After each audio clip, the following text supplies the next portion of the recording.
Are there planets beyond our solar system? It's a question few had dared to probe. The origin of hunting for planets started really from the lunatic fringe of science. Now hundreds of these exotic worlds have been found. Could any of them be home to alien life? Right now, the sort of planets we're discovering are kind of monsters.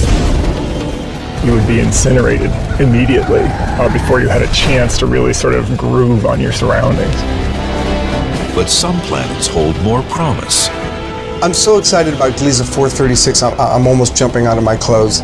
Could we be on the verge of finding another Earth? We still don't know whether our Earth is a commonly occurring planet or a 1 in a billion freak.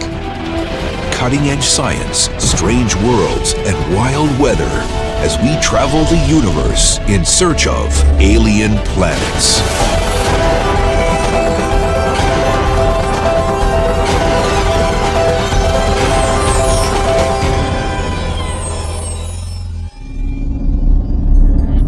Lurking in the constellation Pegasus, 50 light years from Earth, is a monstrous planet.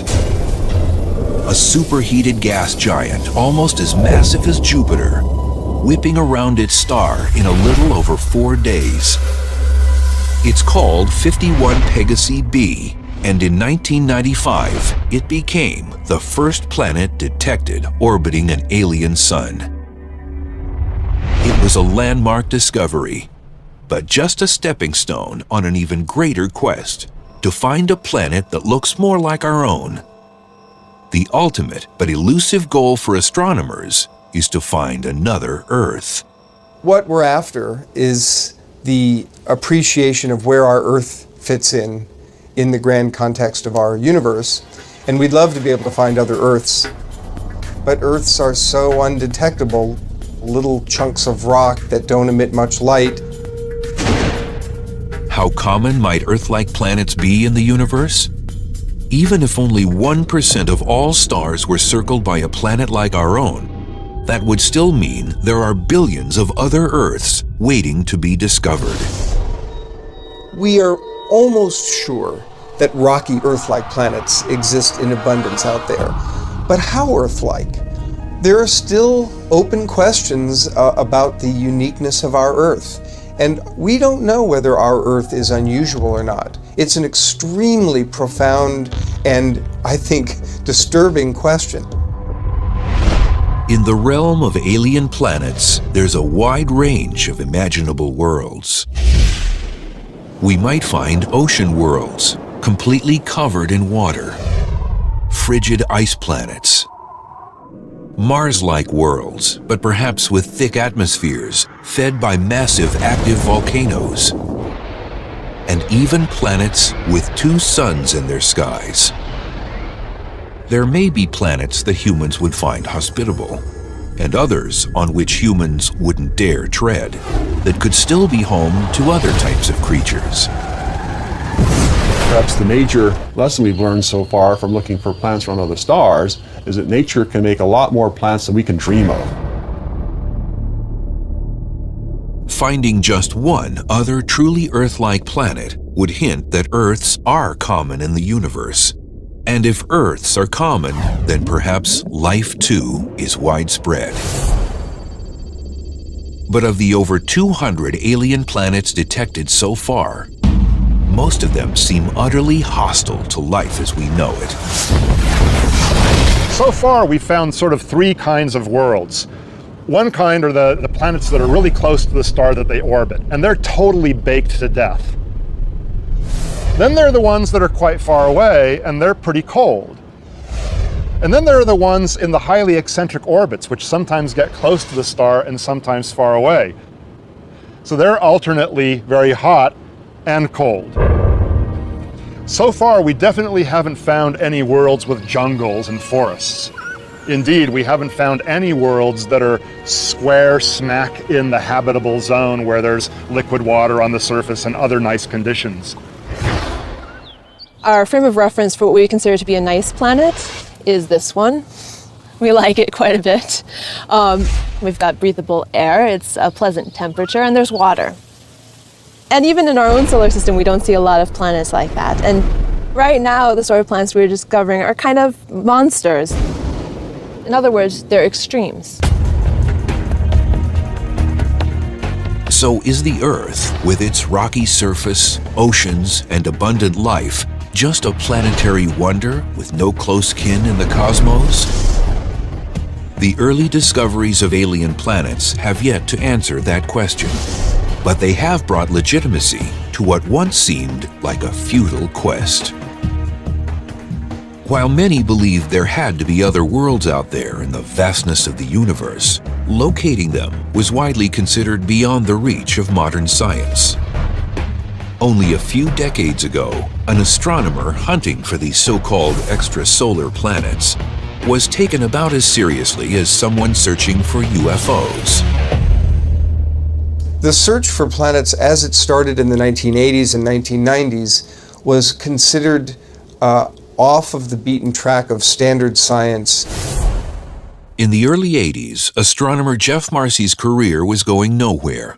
His research into the magnetic fields of stars had reached a dead end, and he was beginning to question his own abilities as a scientist. When I first began thinking about looking for planets, it was in a time in my career when I thought it was over.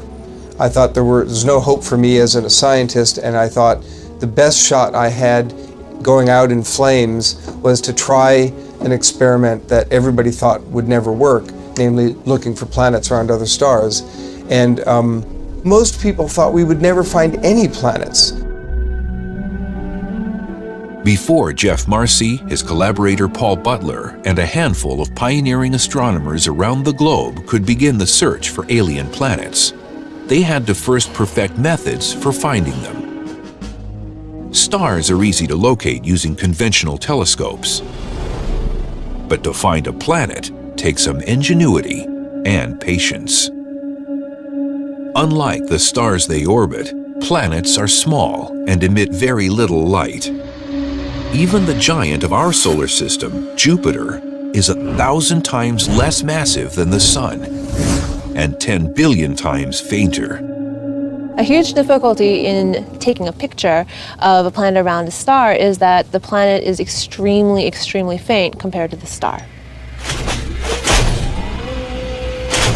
The star is so bright it almost completely obscures the much, much dimmer planet. Blinded by starlight, planet hunters realized that even if they couldn't see a planet directly, they should still be able to detect its gravitational effect on the star it orbits. A star with no planets should drift smoothly through the sky, while one with planets should exhibit a telltale gravitational wobble. We often say that planets orbit the sun or other stars, but that's not exactly true. The planets and the stars orbit their common center of mass or center of gravity. And this center of mass isn't halfway between them. Just like on a seesaw, the more massive object must be closer to the center of mass to bring balance to the system. So consider the Sun and Jupiter. The Sun is about 1,000 times more massive than Jupiter. So the Sun is here, the fulcrum or balancing point is there, and Jupiter is way out here 1,000 times farther away. In space, this means that planets trace out large orbits around the center of mass, while stars make much smaller but still detectable orbits. Here's a hypothetical planet orbiting a star. In fact, they're orbiting their common center of mass. So the planet moves in a relatively large orbit, but the star also moves, but in a much smaller orbit. So the star moves only a little bit, and the planet moves a lot. I have a somewhat unusual hobby for an astronomer. I'm a belly dancer and fire performer. But it turns out that spinning fire is a great way of simulating the motion of a planet. And the centripetal motion of your fire on a chain is very similar to the motion of a planet under gravity. The light on my wrist represents the star, and the spinning ball of fire around that is a planet. And as you can see, the ball of fire draws out a large circle, and my wrist is drawing out a smaller circle inside it. It's this tiny wobble of starlight that scientists use to find extrasolar planets. But even this wobble would be undetectable if it wasn't for the Doppler effect, the fact that wavelengths get shorter as the object emitting them moves toward you and longer as it moves away from you. The Doppler effect is very familiar if you've ever heard a train going by blowing its whistle. So when the train is coming toward you, you hear a high-pitched whistle. And as the train recedes into the distance away from you, you hear the pitch of the whistle get lower and lower in frequency. Just like sound waves, light waves appear to shift in frequency as the object emitting them comes toward or away from you. Light from an object moving toward you will look slightly bluer. Light from an object moving away from you will look slightly redder. When the light waves shift their wavelength toward the blue and toward the red and back toward the blue again as the star wobbles around, the shift is excruciatingly tiny. But it's that difference in the wavelength of the light waves coming at you that is what we measure, and it's what allows us to detect planets around other stars. Using this Doppler technique, Marcy and Butler spent over a decade patiently studying 120 nearby stars for any sign of a wobble. I went 11 years without finding a single planet, nothing. And no one was surprised by that. It seemed logical to everybody else that it was a fruitless, frivolous, maybe even lunatic exercise to look for planets of any sort. But then, in 1995, came the surprise announcement from Swiss astronomers Michel Mayor and Didier Queloz that they had discovered a gas giant planet circling the star 51 Pegasi. Marcy and Butler rushed up to Lick Observatory on Northern California's Mount Hamilton to aim their own telescope at the star and see if they could confirm the Swiss team's results. Yep, there it is. Looks beautiful. Paul Butler and I were shocked to see that the wobble of the star was precisely as the Swiss had said it was.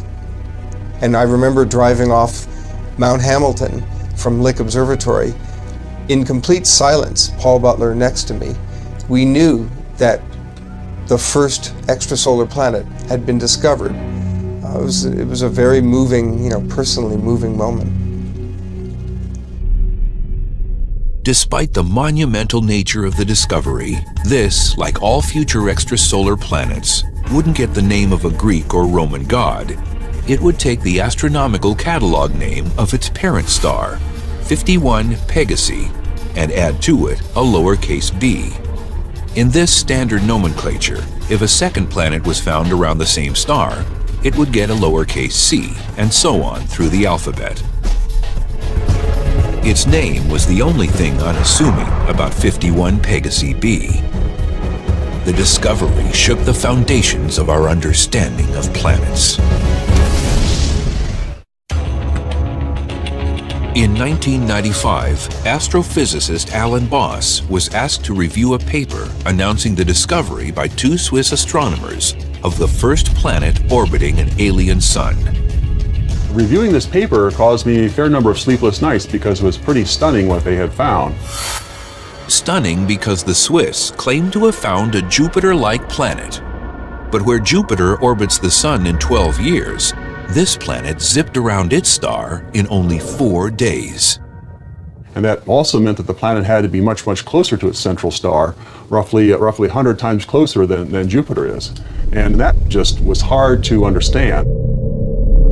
Jupiter orbits the sun at a comfortable distance of around 500 million miles. 51 Pegasi b is more like 5 million miles from its star. If it were dropped into our own solar system, this alien planet would orbit much closer to the sun than Mercury, our innermost planet. Being so close to the star means that the planet is being literally fried. The radiation from the star is incredible compared to what we experience here on Earth, relatively far from our sun. So this was a completely unexpected discovery. It was a planet that could not have formed there. Astronomers knew it didn't belong there. In the same way that if we found a giant redwood in the middle of Central Park, we would know that it didn't belong there. You'd have to ask yourself, how did it get there? And that's what astronomers were asking themselves about these giant planets that they were finding. 51 Pegasi b wasn't just a freak of nature. It was the first of dozens of so-called roasters or hot Jupiters to be discovered in seemingly impossible close-in orbits. Impossible because the accepted theory for how gas planets form suggests that rock and ice in a disk surrounding a young star coalesces into a solid core that then accretes gas, growing larger and larger until it has cleared out all the planet-forming material in its area. This process can only occur at a distance far enough from the star where it's cold enough for ice to exist. You can't form something that massive that close into its star. It needs to form past the snow line where ice can form. And in our solar system, that's about where Jupiter is, about 5 times further out from the sun than the Earth. So how could a gas giant planet like 51 Pegasi b form so scorchingly close to its star? It was one of these things where I woke up in the middle of the night, and one night I said to myself, maybe what this means is that this object had to have migrated inwards from where it originally formed. We now, I think, have an understanding that planet formation is an almost chaotic process, a sort of roll of the dice, with many planetesimals, wannabe planets, forming, building up, and a competition, a sort of gravitational musical chairs takes place, in which the planets compete for their own space. In this competition, some planets are flung out of the solar system, and some are tossed toward the center. It's believed some planets crash and burn on their parent star,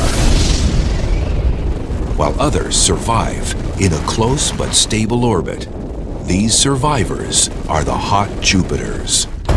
The discovery of the hot Jupiter circling 51 Pegasi sent planet hunters Jeff Marcy and Paul Butler back to analyze the data they'd been collecting for the past decade. Their team had been looking for the expected long-term wobbles caused by a giant planet. We ourselves suddenly realized we should analyze our data in a slightly different way, look for the shorter period planets, not just planets that take a long time to go around their star, and that led us to discover within existing data all of these planets that had been buried there for years. I remember the day like it was yesterday, December 30th, 1995. And at 8 a.m. the phone rings. I pick it up, it's Paul Butler, my ace collaborator for 20 years now. And Paul just said, "Jeff, come over here." So of course I immediately got in my car. I drove right to this very office right here where I'm sitting now in Campbell Hall at UC Berkeley. And he showed me his computer screen. And there on that screen was the unmistakable graph of the wobble of the star 70 Virginis, going up and down the star, wobbling to and fro, exactly as we had imagined a planet signature would look in our data. So that was the moment, with both of our eyes open this wide, that we knew we had discovered our first planet, the second planet ever discovered. 70 Virginis b is 59 light-years from Earth in the constellation Virgo. With a mass at least 7 times larger than Jupiter, this world immediately claimed the title as the planetary heavyweight of the known universe. Here, right before our eyes, essentially, is a planet 7, maybe 10 times bigger than our own Jupiter, telling us immediately that, yes, nature does make planets even bigger than the largest ones we have here in the solar system. Rather than a hot Jupiter, this planet was the first of a new class of alien worlds called eccentric giants. because of their eccentric or elongated orbits. 70 Virginis B swings out as far as 63 million miles from its star and passes as close as 27 million miles. The frightening aspect of the planet around 70 Virginis is that we all grew up in kindergarten learning that planets go around the sun in nearly circular orbits. So what in the world is a planet doing going around its star in one of these elongated, wacky orbits? Already, the first 2 planets discovered around alien suns were challenging our view of how planets should behave. Further discoveries over the next decade would show that eccentric orbits are common in the universe, while the circular orbits of our solar system seem to be rare. It's embarrassing, frankly, when you think about how we humans imagined planets would orbit other stars, how common they would be, what properties they would have. Guess what? We imagined that those planets would look just like the planets that orbit our sun. Extraordinarily nearsighted in retrospect, and for a scientist, I find it embarrassing that I was party to this. But in fact, what we've learned is that planets around other stars are remarkably different from the representatives we have around our sun. The planet hunting revolution that began in the 1990s has also obliterated any notion that planets are rare in the universe. With an ever-growing catalog of alien planets, astronomers are now trying to learn all they can about the more than 200 worlds they've already discovered. The Doppler technique used by Jeff Marcy and other astronomers tells them the mass of the planet they found, but it doesn't tell them the size. To figure out just how big an alien planet is requires a bit of good luck. The orbit of the planet has to be aligned in such a way that from Earth we can see it pass directly in front of its star. This is called transiting. By measuring how much the starlight dims during this transit, astronomers can actually determine the size of the planet. In the fall of 2007, astronomers were watching when a hot Jupiter called Trace 4 transited its star. The planet was about the same mass as Jupiter and therefore should have been roughly the same size. But astronomers were in for a surprise. Trace 4 turned out to be almost twice as big as Jupiter. It was, in fact, the largest planet ever discovered, sort of a Jupiter on steroids. Some of these extrasolar planets are really fluffy. They're really expanded in size. And we think that the reason why that's happening is because they have an internal source of heat, which is raising the pressure inside the planet and causing it to expand. That's very similar to a steam boiler on a steam train.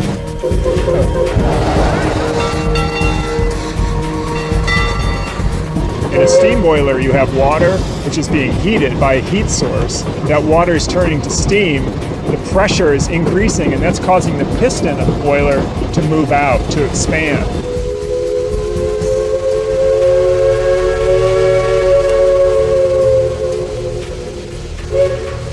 If you didn't have the gas's ability to expand, the planets wouldn't inflate, steam trains wouldn't work, we wouldn't be climbing up this mountain. While internal heating is the likely cause of the so-called fluffy Jupiters, something much stranger is happening on this alien world. In the field of extrasolar planets, it seems each new discovery creates a brand new world of scientific intrigue.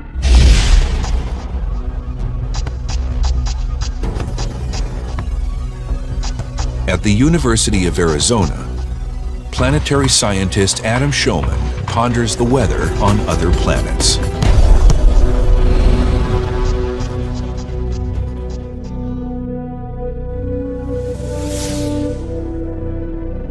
Recently, Schoeman helped generate the first ever forecast for a planet beyond our solar system.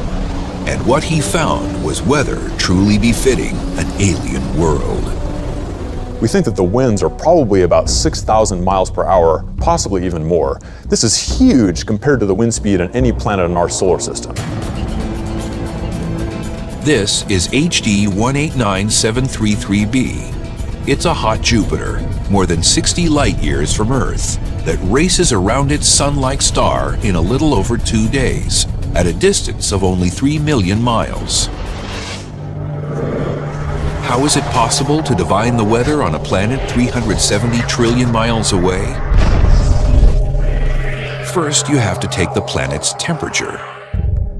Scientists knew that since the planet orbits so close to its star, it would be tidally locked, a gravitational effect that would cause it to show the same face to the star at all times.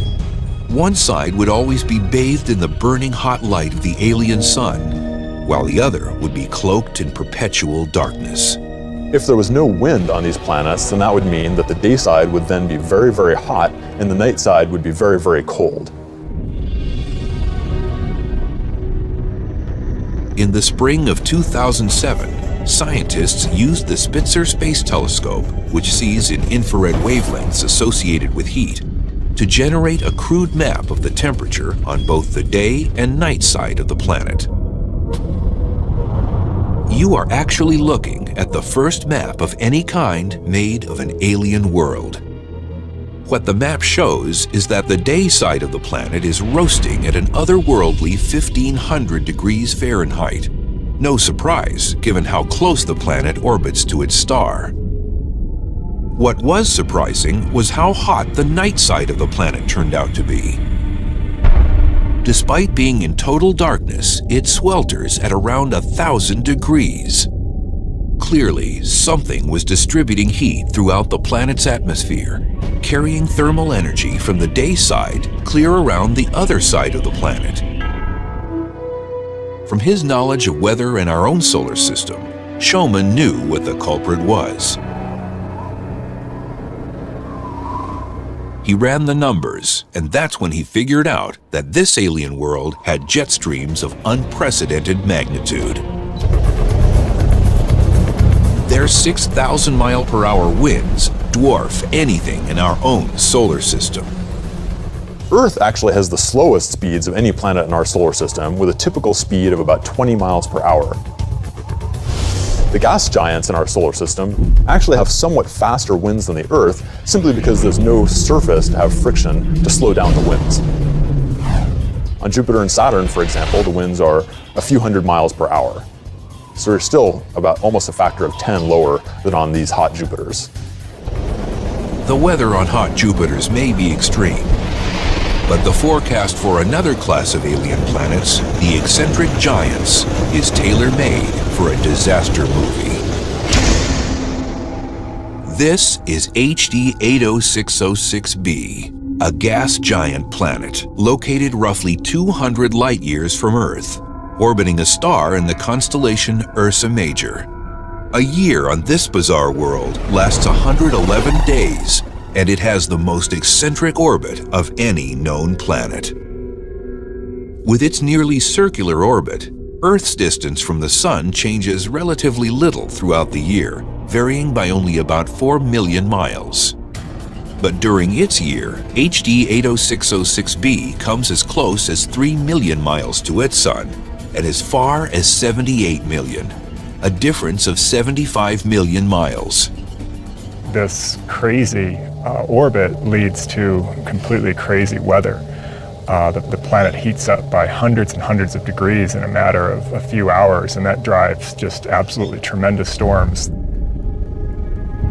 As the planet swings in close to its star, the alien sun looms ever larger in the sky. And so you get a huge amount of heating on one side of the planet. The other side of the planet is in the night. And what that does is it drives an intense storm. It's basically a shock wave around both sides of the planet that is moving roughly at the speed of a supersonic jet.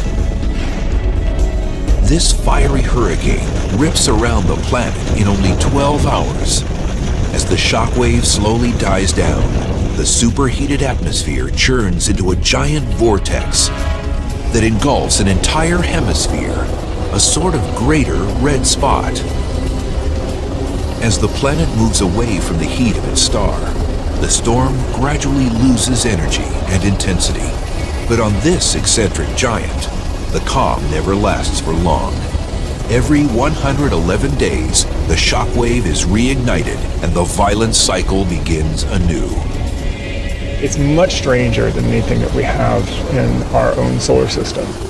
If you were there, you would be incinerated immediately before you had a chance to really sort of groove on your surroundings.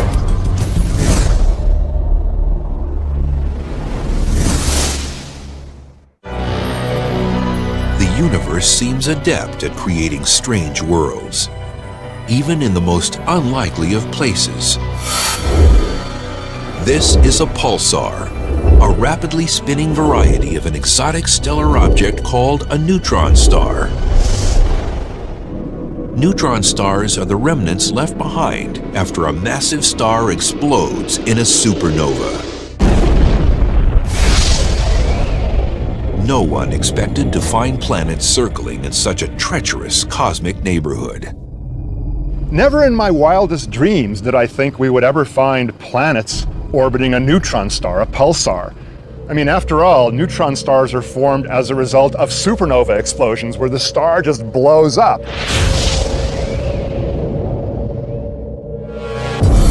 So certainly any planets that might have been there to begin with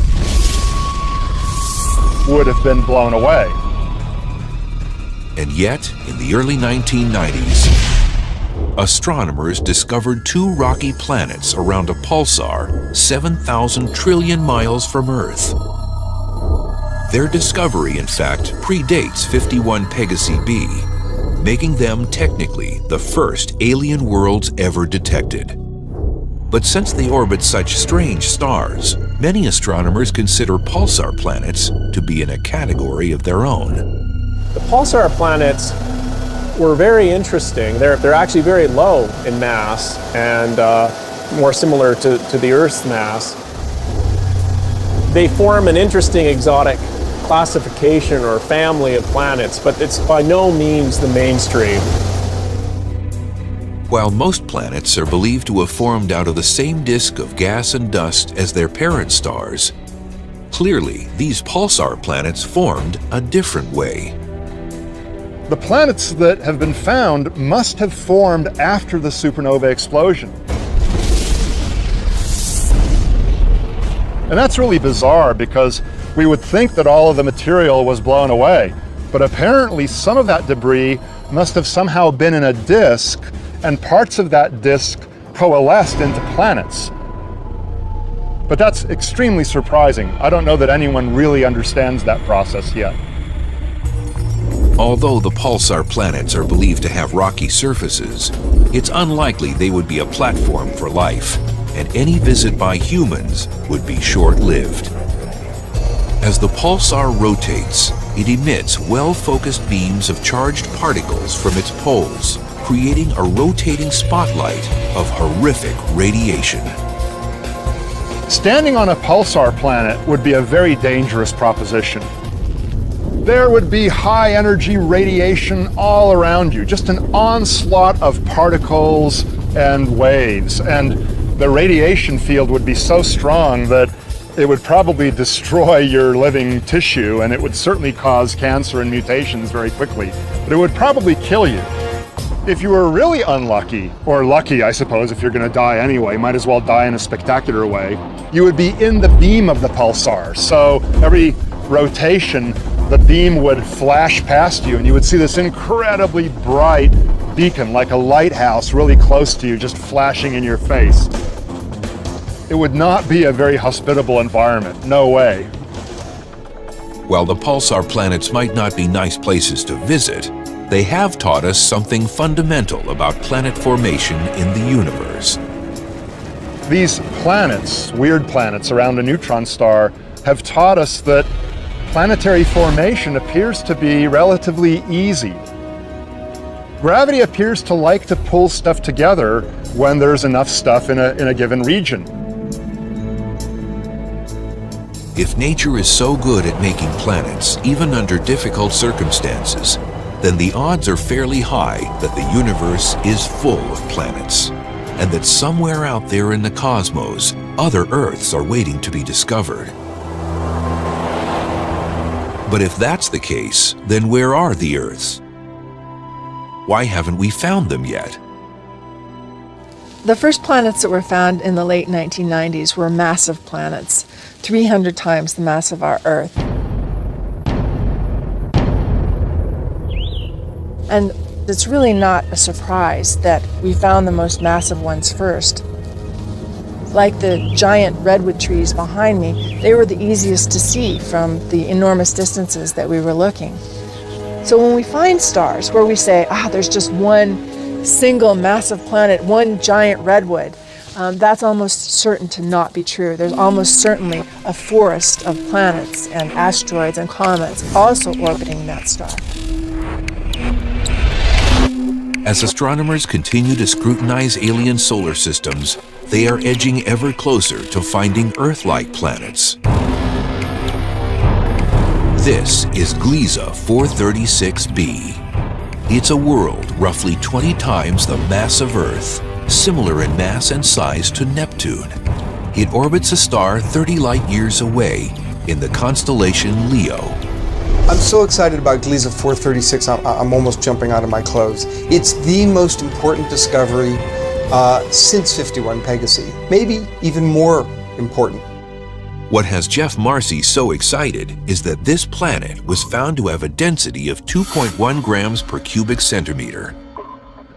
What does that mean? It's a spectacular number because every school child knows that the density of water is 1 gram per cubic centimeter. And we also know that rocks that you pick up on the street, the density of our Earth, for example, as a rock, is about 5 grams per cubic centimeter. And therefore this planet, around 436, is composed of a mixture of rock and water. A planet made of rock and water sounds tantalizingly Earth-like, but Gliese 436b has so much water there would be no land masses exposed at all. And you wouldn't want to take a swim in the oceans of this watery alien world.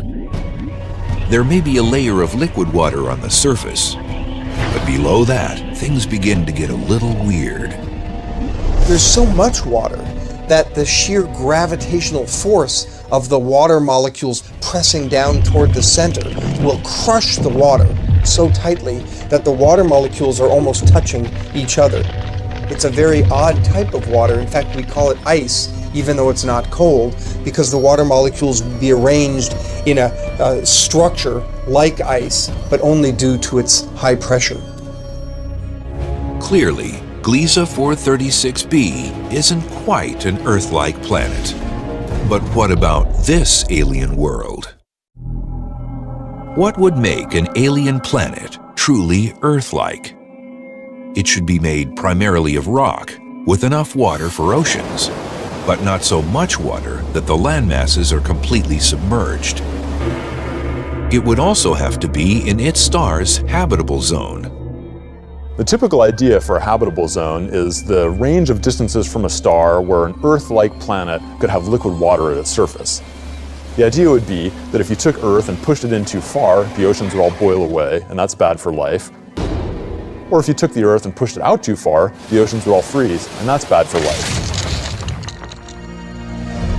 In our own solar system, the habitable zone ranges from Mars's orbit into as close as where Venus orbits. But the habitable zone in alien solar systems varies, depending on how hot the star is. Currently, our best hope for finding habitable Earth-like planets is to look around cool, dim stars called red dwarfs or M dwarfs. The M dwarfs themselves are very special stars. So our sun might be a 100-watt light bulb. An M dwarf is perhaps a 10-watt light bulb. And so what that means is that to stay warm enough so that you have liquid water, not ice, but still not too hot, you move the planet in much closer. And those close planets are easier for us to detect with our technique because they tug on the star more. One of these M dwarfs, called Gliese 876, has been found to have at least 3 planets orbiting it. 2 of them are gas giants, but the third, Gliese 876d, is one of the smallest planets discovered so far, at roughly 6 or 7 times the mass of the Earth. It's also just on the edge of its star's habitable zone. The planet orbits in just 1.9 days around its host star, but because the host star is so low in luminosity, it puts it on the edge of what you might imagine the habitable zone to be. There could be some region, a ring around the planet towards the back side, where the temperature is actually just right for liquid water to exist.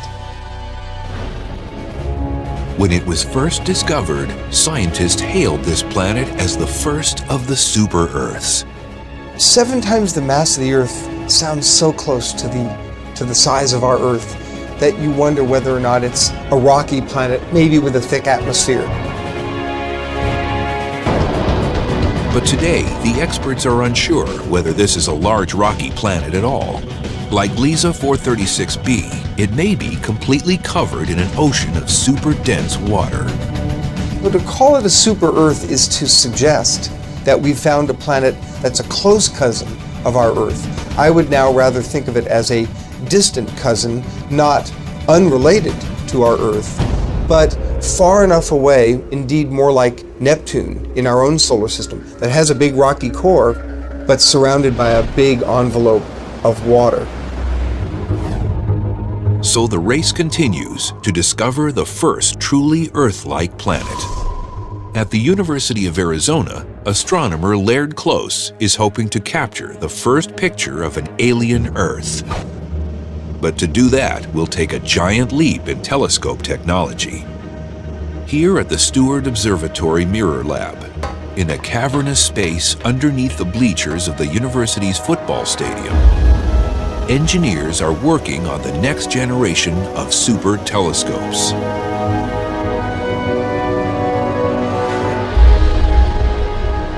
This is the largest mirror that's ever been made. This mirror is 8.4 meters across, but it's just 1/7 of the size that's needed for the giant Magellan telescope. And together, when combined with 7 other mirrors like it for the giant Magellan telescope, we will be able to actually directly image extrasolar planets and maybe even Earth-like planets around alien suns. Scheduled for completion in 2016, this telescope will be able to make images up to 10 times sharper than the Hubble Space Telescope. NASA and the European Space Agency are also developing several missions that will use space-based telescopes to search the stars for our planetary kin. This will be incredibly exciting for humankind to know whether or not around those little points of light that we see in the night sky, whether there's Earth-like planets tied in orbit around those stars.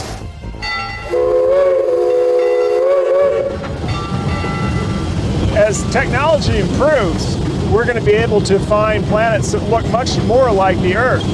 Planets that perhaps have life on them, and maybe even planets that have forests and steam trains. The astronomers who have dedicated their lives to this quest all believe it's only a matter of time before we find the first truly Earth-like planet. The most exciting thing I can tell you is that we are now routinely commonly discovering planets that are a mere 5 or 10 times the mass of our Earth. We're not quite to the point where we're finding Earths, and that's where we really want to be. But we're finding planets that are ever so close to our home planet.